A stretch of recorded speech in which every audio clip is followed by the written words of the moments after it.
우리 옆에 있는 우리 성도들 바라보면서 서로 축복하는데요. 사랑합니다. 우리 옆 사람 바라보면서 축복합니다. 사랑합니다. 할렐루야.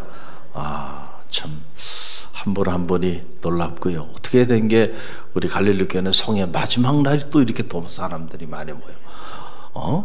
할렐루야.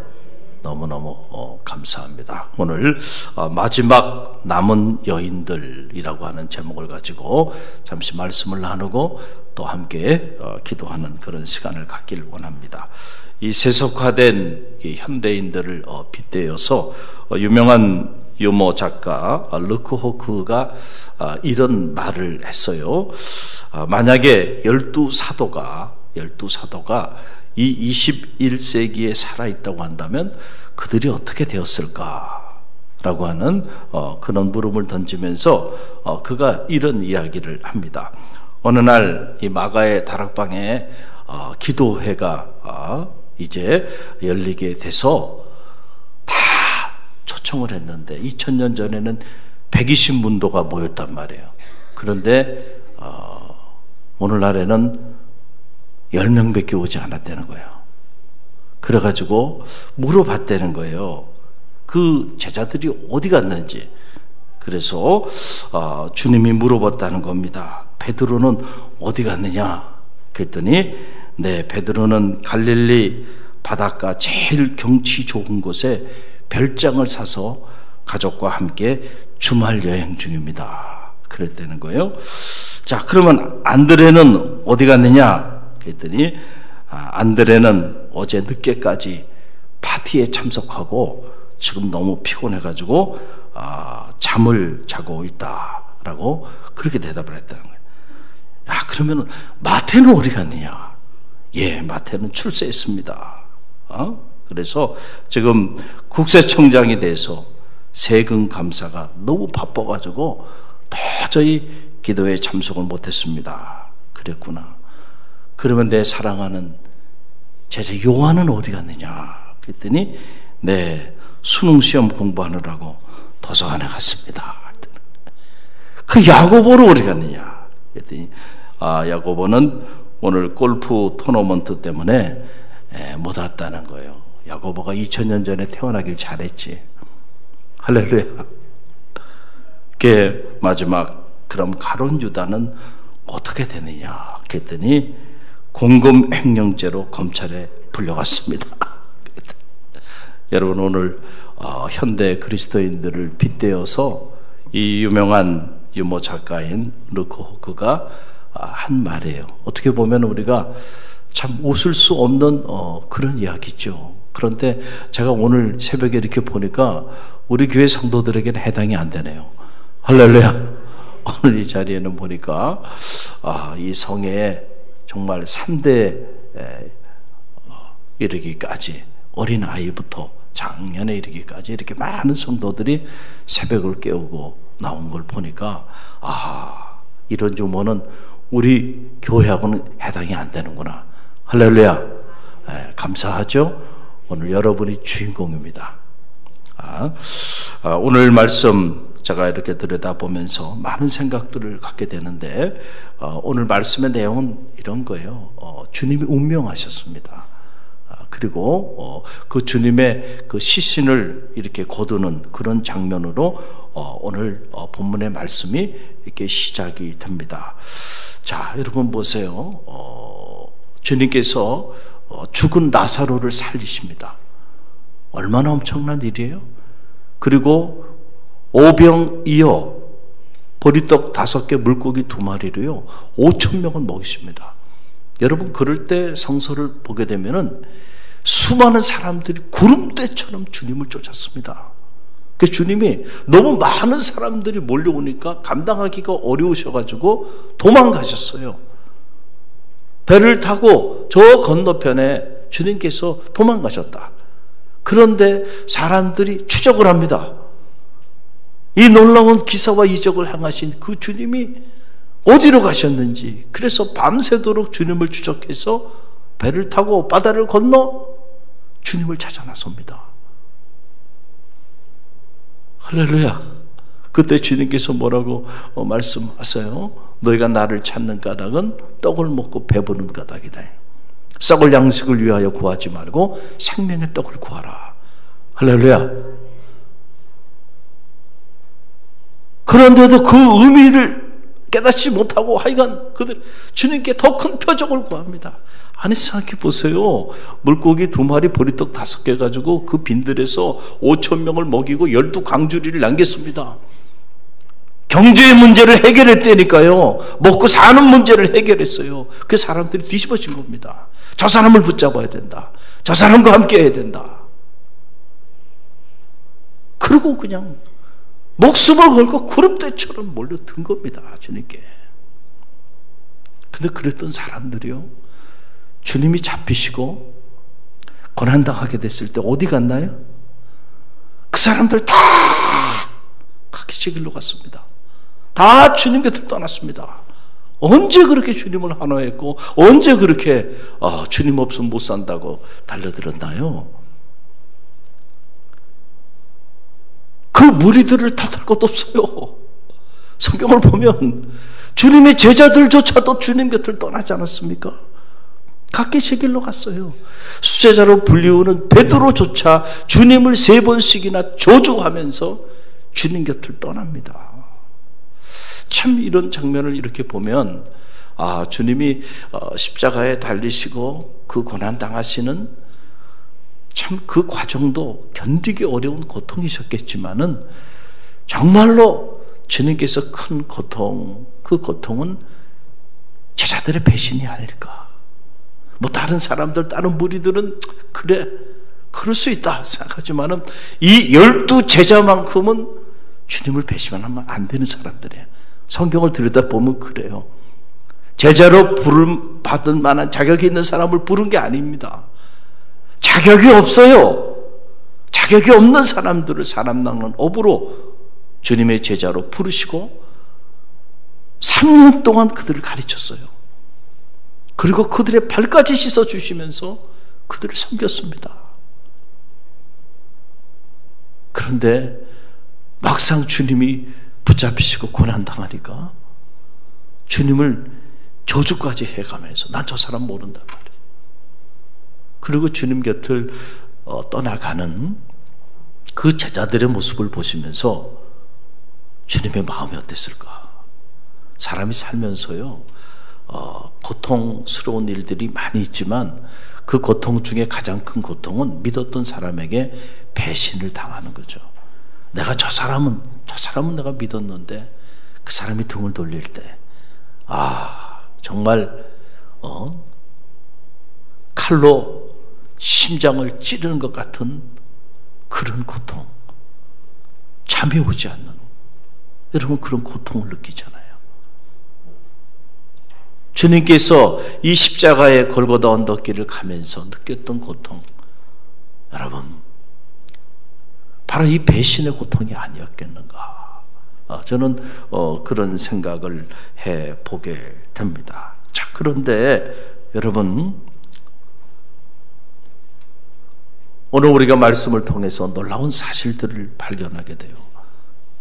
이렇게 주님을 환호했던 사람들, 주님의 제자라고 자기 자신을 드러내면서 그렇게 주님을 위해서 자기 목이라도 내놓겠다고 호언장담했던 사람들이 이렇게 다 주님 곁을 떠났는데 마지막까지 주님과 함께했던 사람들이 있었다는 거예요. 참 저는 이 대목을 보면서 이렇게 감동이 밀려와요. 여러분, 우리가 살면서 정말 여러분을 사랑하는 진짜 여러분 사람이 누군지를 알려면요, 여러분이 어려움을 한번 당해보면 합니다. 그러면 옥석이 가려져요. 옥석이 가려져. 여러분이 이렇게 뭐가 일이 잘 되고 잘 나갈 때는 여러분 주변에 사람들이 많을 겁니다. 연락도 없던 친구들이 막 연락도 하고 평소에 아는 척도 안 했던 사람이 안다고 그러고 여러분 이름을 팔고 다니고 막 그럴 겁니다. 이 모임 저 모임에 여러분 연락도 안 했는데, 나는 승낙도 안 했는데 내 이름이 막 여기저기 막 들어가 있을 겁니다. 이 사람도 우리와 함께 한다, 저 사람도 우리와 함께 한다, 이 모임도 같이 하자, 저 모임도 같이 하자. 사람들이 많아요. 그런데 여러분이 뭔가 계획하고 뜻하는 일들이 잘 되지 않고 정말 여러분이 여러분 자신을 보기에도 정말 초라해졌어. 내가 나를 봐도 내가 루저야. 그런 안타까운 삶의 자리에 여러분이 자리하게 될 때 그때도 여러분 곁을 떠나지 않고 여러분과 함께하는 사람, 그 사람은 진짜 여러분의 사람이에요. 할렐루야. 그래서 우리가 어려움을 당해보면 옥석이 가려지는 거예요. 알곡과 쭉정이가 가려지는 거예요. 내가 평생 함께할 사람이 누구고 그렇지 않을 사람이 누군가가 다 갈라지는 거예요. 그러니까 다윗이 사실은 사울에 의해서 그 고난을 당하면서 그 죽음의 유대 광야를 헤맬 때 사실은 고통스러웠을 거예요. 견디기 어려웠을 겁니다. 내가 누군데? 내가 주의 종 사무엘에게 기름 부음을 받은 자인데 어떻게 내가 이런 삶을 살게 될까? 여러분 쉬웠겠냔 말이에요. 그런데 가만히 보니까요, 하나님이 큰 그림을 가지고 계셨어요.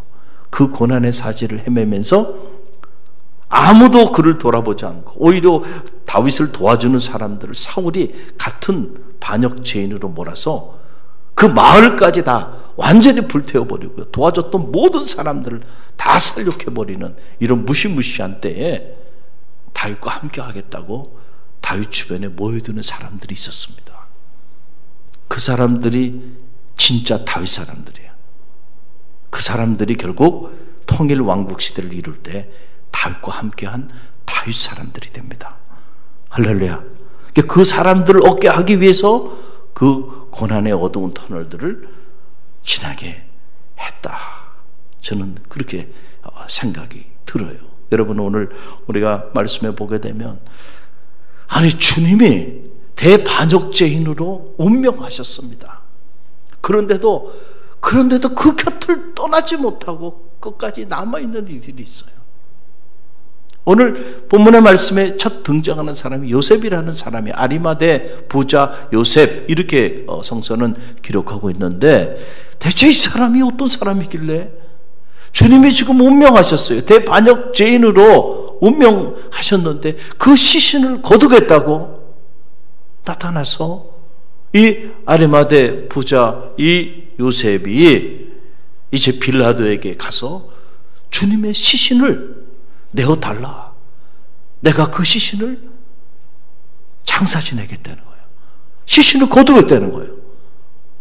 이야, 여러분, 이게 쉬운 일이 아니라니까요. 당시로 보면 이 복음서를 들여다보면 이 요셉이라고 하는 사람, 오늘 마태복음에 보면 그도 주님의 제자였다 이렇게 기록하고 있어요. 그러나 다른 복음서에 보게 되면, 마가복음이나 요한복음에 보게 되면 그는 산헤드린 공의회에 요직에 있었던 인물이었다 라고 하는 거예요. 그러면서 하나님의 나라가 임하기를 기대하고 있었던 사람이다. 성경은 이렇게 기록하고 있어요. 그러니까 이 요셉이라고 하는 사람을 우리가 종합해 보면 우리가 아는 그 주님의 제자 요셉이 아니고, 우리는 모르고 있는 그 12 제자의 반열에 있지 않는, 어떻게 보면 숨어있는, 드러내지 않고 주님을 흠모하고 있었던 그런 제자였으면 틀림이 없다. 그리고 그는 부자였다. 그래서 자기 무덤까지 가지고 있을 정도 부자였고, 산헤드린 공의회의 멤버였으니까 최고의 의결 기구인 산헤드린 공의원의 요직에 있었던 그런 인물이었다는 거예요. 그런데 이런 사람이 산헤드린의 결정에 의해서 이 사람은 사회적으로 대반역죄인으로 십자가형에 처한 겁니다. 그런데 그 시신을 거두겠다고 지금 빌라도에게 가서 시신을 내달라는 겁니다. 여러분, 이게 쉽겠냔 말이에요. 이게 쉽겠냔 말이에요. 이게 쉬운 일이 아니라고요. 그리고 그 시신을 다른 데 안장하는 게 아니고 자기의 새 무덤에 주님의 시신을 안장해요.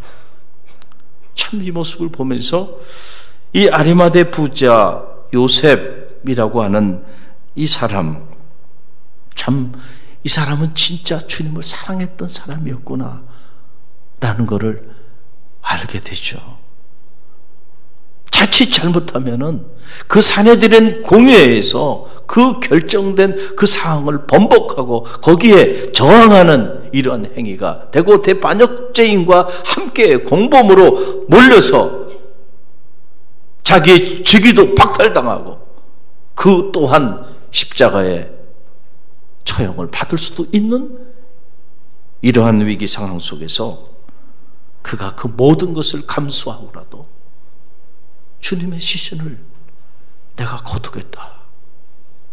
그리고 주님께 나아갔던 바로 이 사람이에요. 오늘 고난주간 마지막 성회 마지막 시간에 참여한 여러분 모두가 여러분의 심정이 주님을 향한 여러분의 마음이 이 아리마대 요셉 같은 마음이 되기를 주님의 이름으로 간절히 축원드립니다. 또 오늘 성경을 들여다보니까 이 사람만 있었던 게 아니에요. 두 여인이 등장합니다.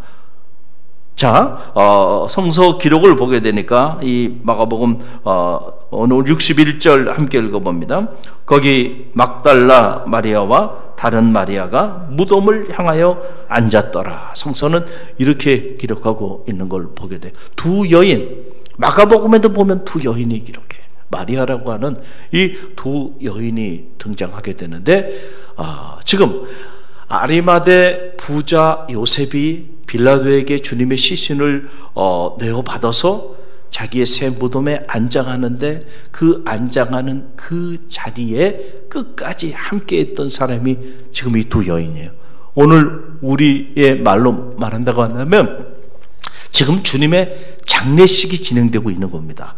그런데 이 장례식이 진행되는데 장례 마지막 하간식까지 그 자리에 마지막까지 함께했던 사람, 이 두 여인이 이곳에 등장하는 걸 보게 됩니다.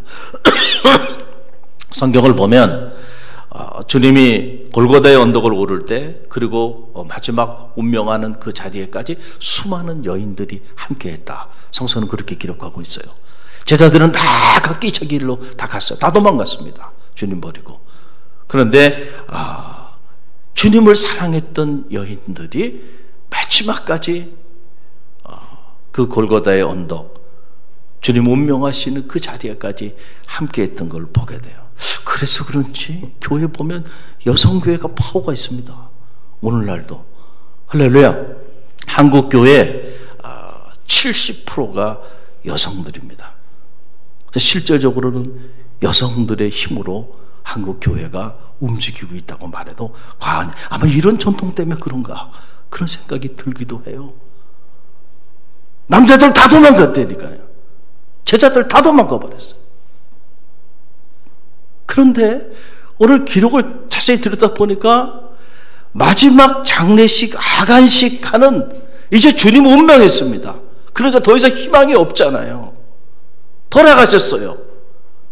그런데도 그 자리를 떠나지 않고 마지막 그 장례 하간식까지 함께했던 그 여인들의 모습을 보면서 전 마음에 감동이 밀려와요.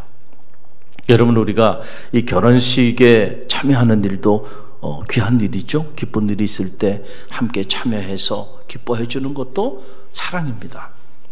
그런데 제가 이렇게 사역을 하면서 늘 마음에 안타까운 것 중에 하나는 사실은 결혼식은 사람들이 많아요. 어느 결혼식이나. 그런데 장례식에는요 사람들이 그렇게 많지는 않습니다. 그렇죠? 그리고 특별히 이렇게 하간식까지 함께 한다는 거 사실 그 쉬운 일은 아니에요. 그렇죠? 그런데 사실은 장례를 당한 사람 입장에서 보면 결혼식보다도요 이 장례식이 너무너무 힘들고 슬프고 그리고 자기 정신이 아닌 거예요. 그래서 흔히들 하는 말이 사람은 장례를 치러봐야 어른이 된다 이런 말을 하잖아요. 장례를 치러보지 않으면 아직 몰라요. 철이 들지 않은 거예요.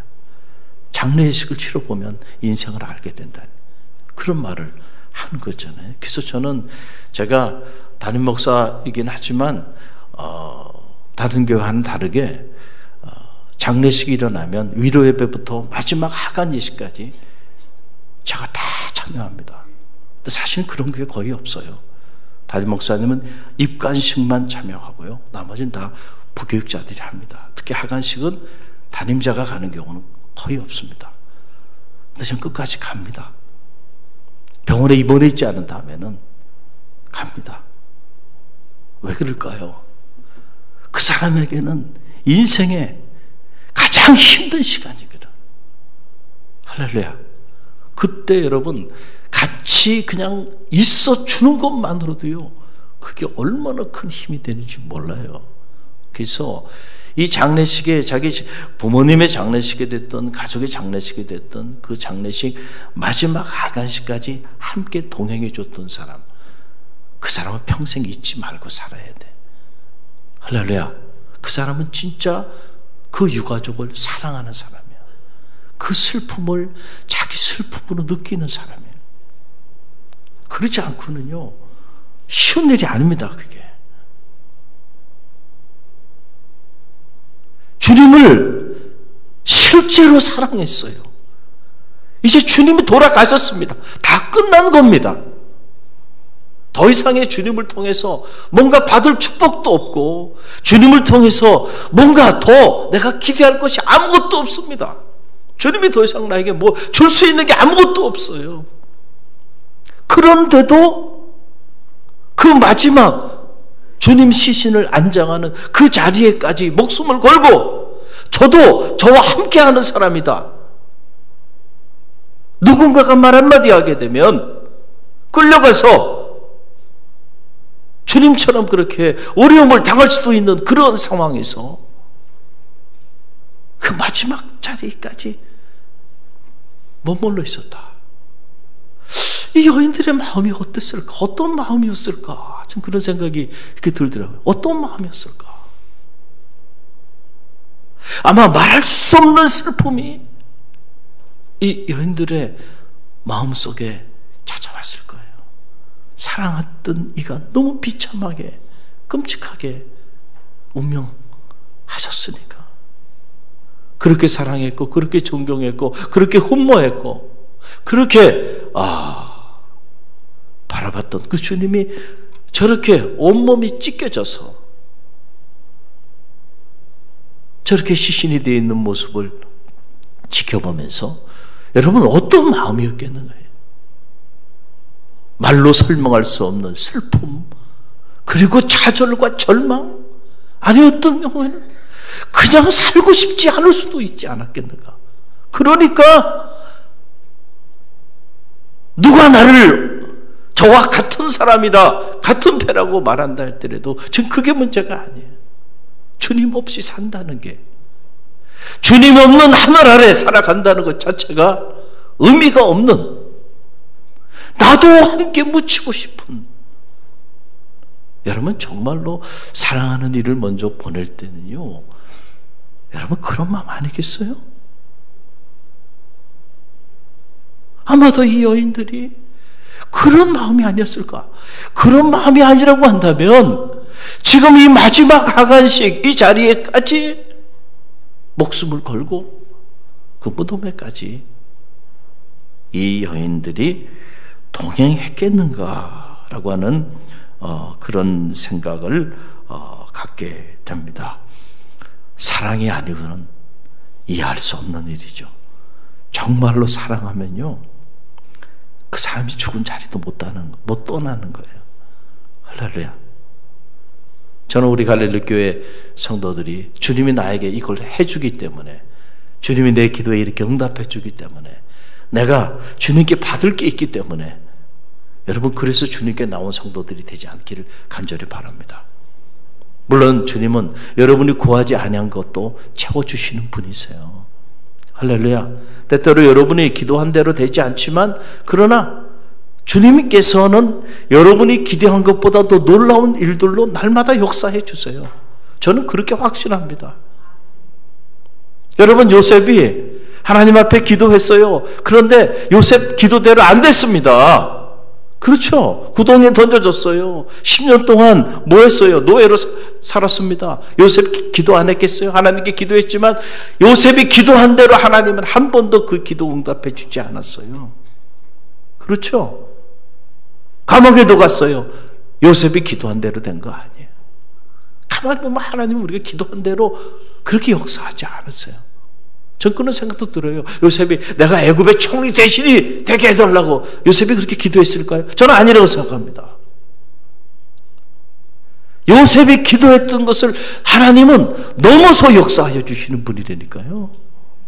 그러니까 내 기도대로 되지 않아도요, 하나님 원망하지 마요.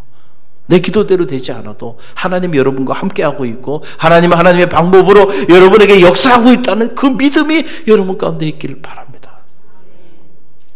자, 우리가 이런 믿음을 갖는 것도 중요해.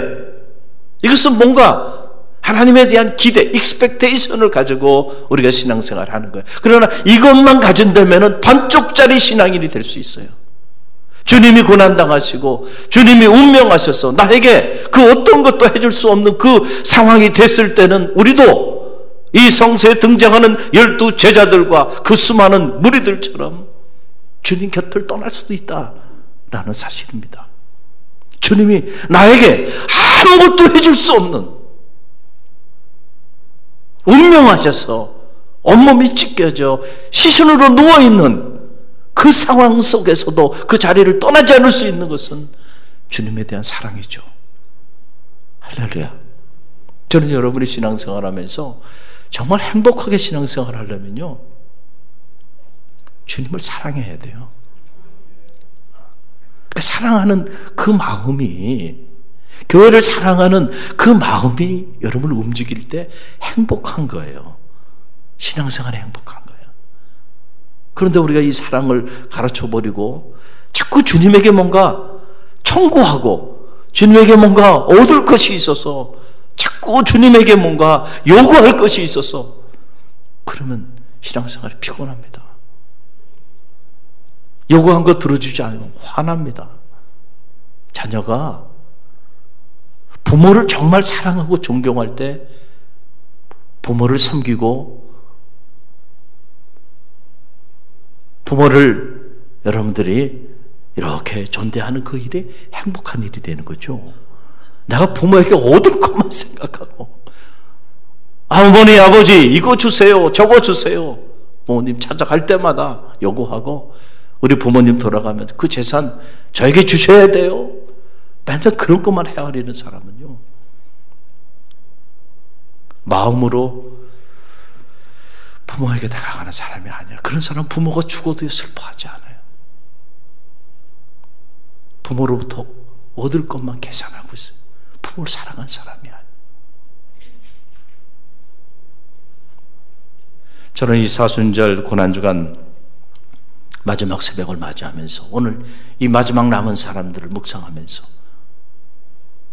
정말로 주님을 사랑하는 성도들이 되시길 바랍니다.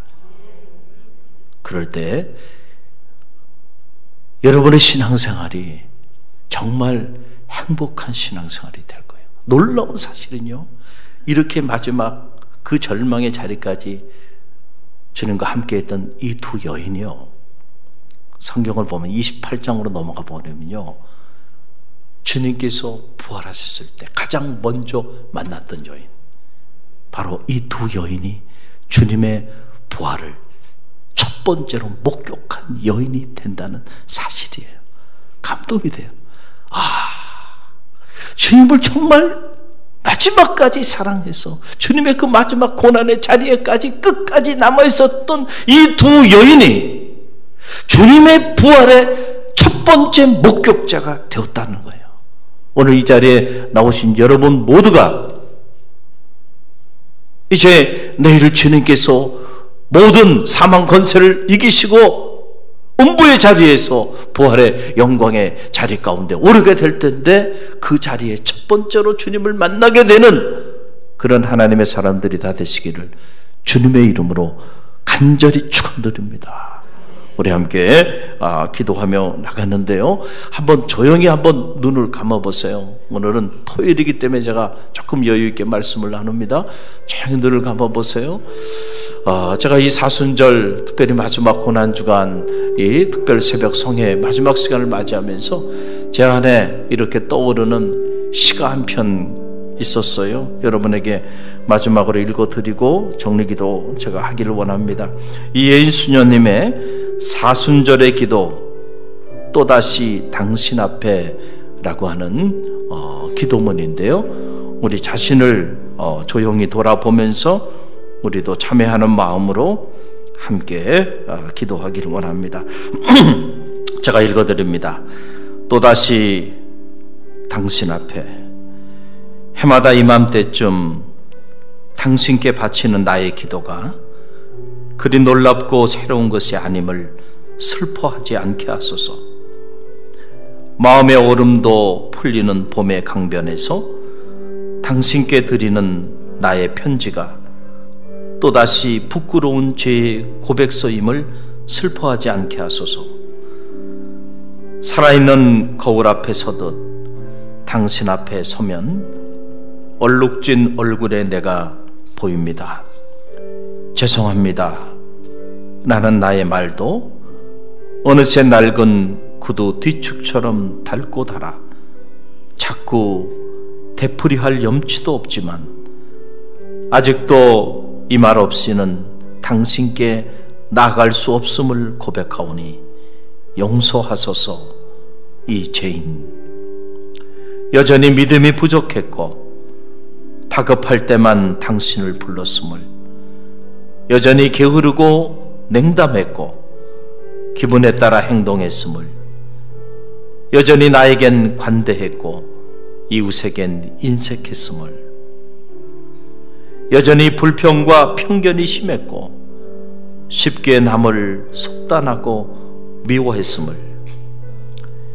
여전히 참을성 없이 행동했고 절제 없이 살았음을, 여전히 말만 앞세운 이상론자였고 겉과 속이 다른 위선자였음을 용서하소서.